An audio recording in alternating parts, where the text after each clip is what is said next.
By far one of the most popular and lucrative partnerships in cinema is Martin Scorsese and Leonardo DiCaprio. A few weeks ago I took a look at The Departed, just one masterpiece the two have cooked up together. Since 2002, the pair have made 6 award-winning films. 4 years after The Departed, they would make the 4th of their 6 films together.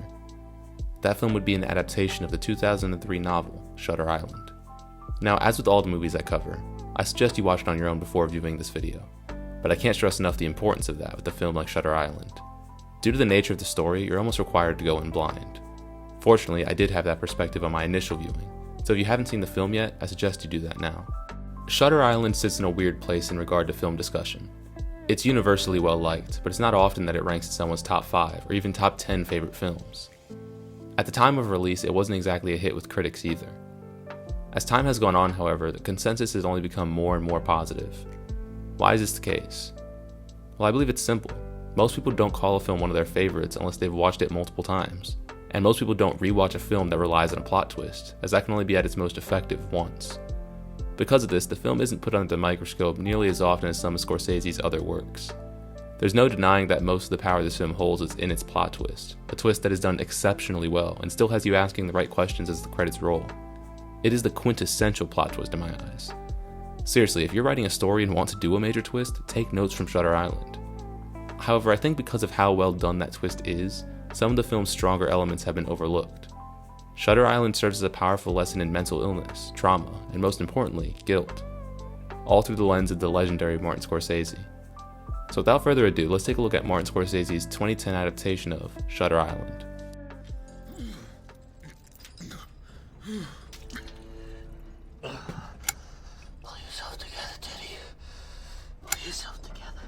This is Edward Daniels, a U.S. Marshal. He's been called to Shutter Island in order to find a missing patient, Rachel Solando. Teddy has his own agenda for accepting this assignment though, as the man who killed his wife is also rumored to be on the island. Along with his partner, who he's only just met, Chuck, the two investigate the disappearance of Solando and uncover a potential conspiracy. If this was it would still be a fairly interesting story. There's enough here to keep an audience entertained, however there are constant hints throughout the entirety of the film's runtime that indicate there's more going on here. Along with these hints, the overall atmosphere plays a major role in raising the audience's suspicion. The music is unsettling and also sets the scene for the time period we're in. The cinematography also does a great job of establishing an unsettling atmosphere. A specific moment regarding cinematography that I love is the scene where Teddy gets a migraine. Increasing the brightness of the lightning flashes serves a dual purpose. It puts us in Teddy's shoes so that we can understand how he feels, and it also increases tension, making us feel like something isn't quite right. Both the music and cinematography are at their strongest in the opening, however, where they come together to build the setting of Shutter Island beautifully.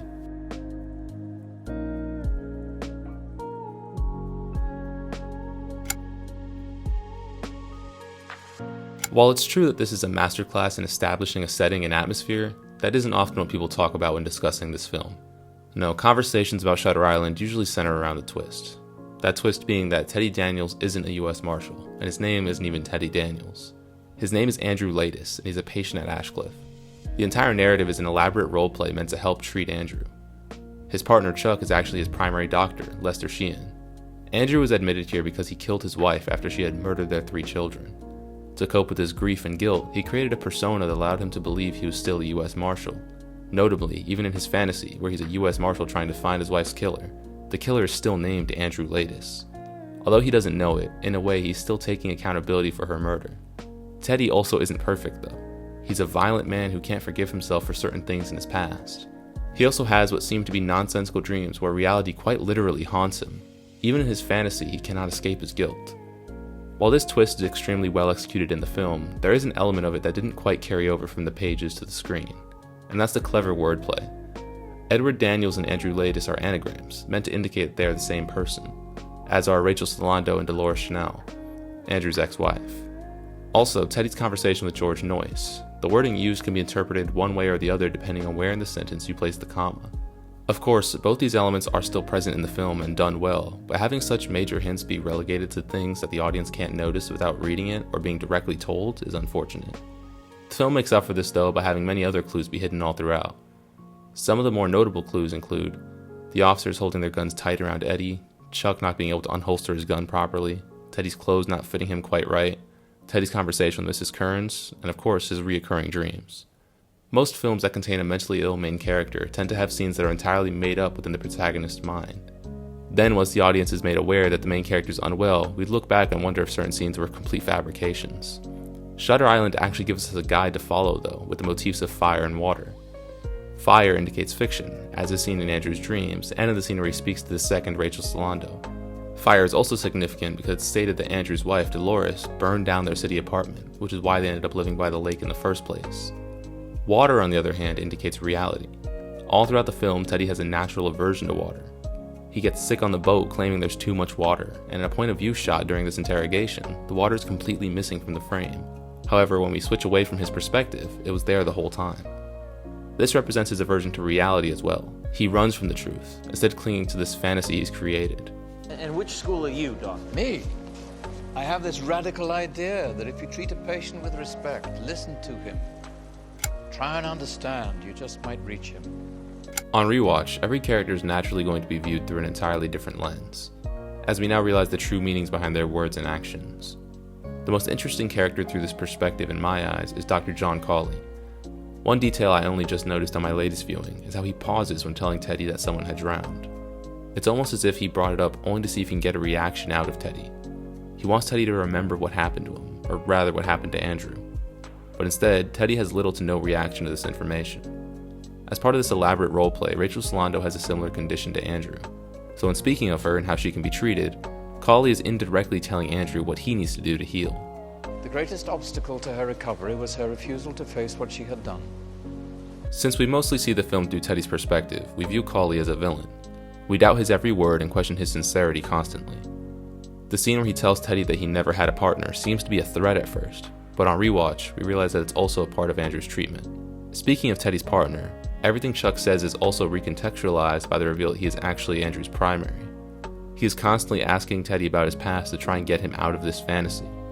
One of the first things he does is ask about Teddy's wife, and later on he asks Teddy about Andrew Ladis. There are also many clues hinting towards Chuck's true identity during Teddy's conversation with Mrs. Kearns. When asked about Dr. Sheehan, she glances over at Chuck instinctively, and in each character shot in this scene there is a guard present, except for Chuck's, since he's a doctor at this facility. Although it's true that Andrew didn't directly kill his children, in his mind there's no difference. He knew of Dolores' struggles with her mental health. She had attempted suicide and, as previously mentioned, burned down their apartment. He holds himself accountable for the deaths of his children, and of course, for his wife as well. More than the shock, trauma, or grief from this ordeal, his guilt is what forced him to create the persona of Teddy.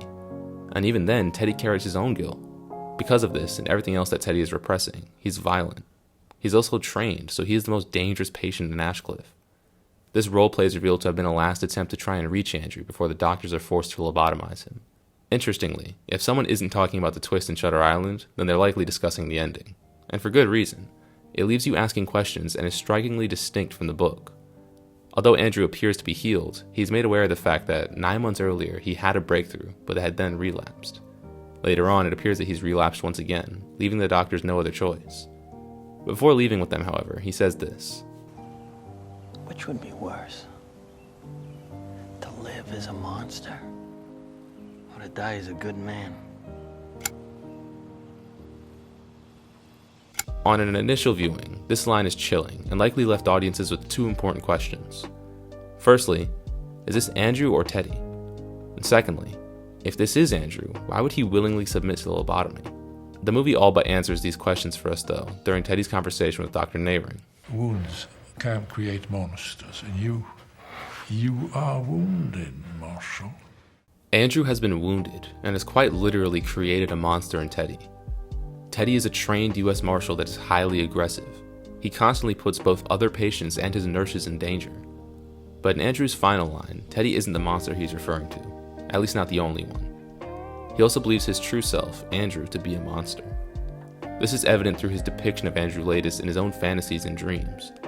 His guilt over his past mistakes and his inability to save his family make him feel as though he is a monster. As Dr. Nehring stated, the trauma, the wounds created a monster. Dr. Nehring ends his monologue with this. And wouldn't you agree? When you see a monster, you must stop it. When Teddy, or Andrew for that matter, see a monster, they must stop it. That is a consistent trait between both. So who is in control during this final scene? I believe it to be Andrew, and here's why. Throughout the film, Teddy constantly speaks with his wife. She demands that he kills Andrew, no matter what. We later realize this is because if he were ever told about who Andrew truly was, the trauma and guilt would return. It is the defense mechanism in the most literal sense. Once Teddy is told the truth in the lighthouse, however, this is what she says. I told you not to come in here. I told you. This would be the end of you. This would be the end of you. You referring to Teddy. When it comes down to it, this narrative is a push and pull between fantasy and reality. In fact, the name Shutter Island is an anagram of truth and lies. That's all this is. Truth versus lies, reality versus fantasy, and Andrew versus Teddy. And in the end, Andrew wins. For all intents and purposes, Teddy dies in this scene. From here on, Andrew's in control, and he is the one who willingly submits to the lobotomy. He sees a monster within himself, and as Dr. Naring said, he must stop it. Simply saying Andrew wins, however, is an oversimplification, because in reality, no one wins. Despite being made aware of the truth, he still cannot overcome his guilt. He cannot move past his trauma, and so he resorts to what is essentially suicide. Shutter Island can absolutely be viewed as a cautionary tale on the importance of mental health. Before the tragedies that befell Andrew, there were numerous warnings he could have heeded. Of course, as far as his wife goes, there is the blatant mishandling of her health and children's safety. But even for Andrew, he had a prior drinking problem, clearly serving as a coping mechanism to deal with his wife's deteriorating mental state. A defense mechanism in order to block out the problems in his life. He already had an avoidant personality, which only became exacerbated when faced with an especially traumatic situation.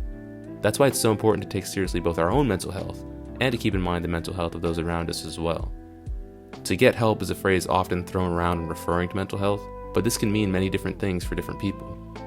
Regardless, it is incredibly important to get the required help. Breakdowns, panic attacks, and even bouts of psychosis are often foreshadowed in minor actions long before they become apparent. By taking these signs seriously, major problems down the line can be avoided. Shutter Island can also be viewed as a lesson on both trauma and guilt. Sometimes we'll go through things that absolutely are not our fault. These things can be difficult to get past, but through whatever manner of help is necessary, they can be overcome. Other times, however, we'll be faced with things that were our fault. Mistakes we made in the past, people we may have hurt, or decisions we should or shouldn't have made. And these things can be especially difficult to work through.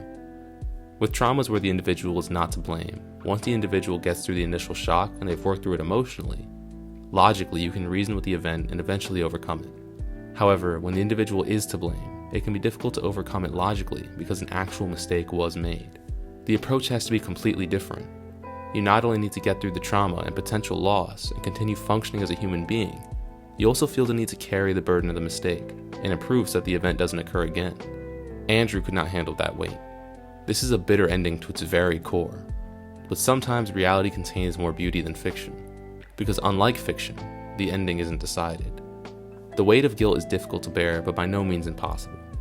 Never underestimate the indomitable human spirit, the power you carry individually, but also never underestimate the infinite capacity for love each individual has. You have the capacity to love and be loved, and that is immensely powerful.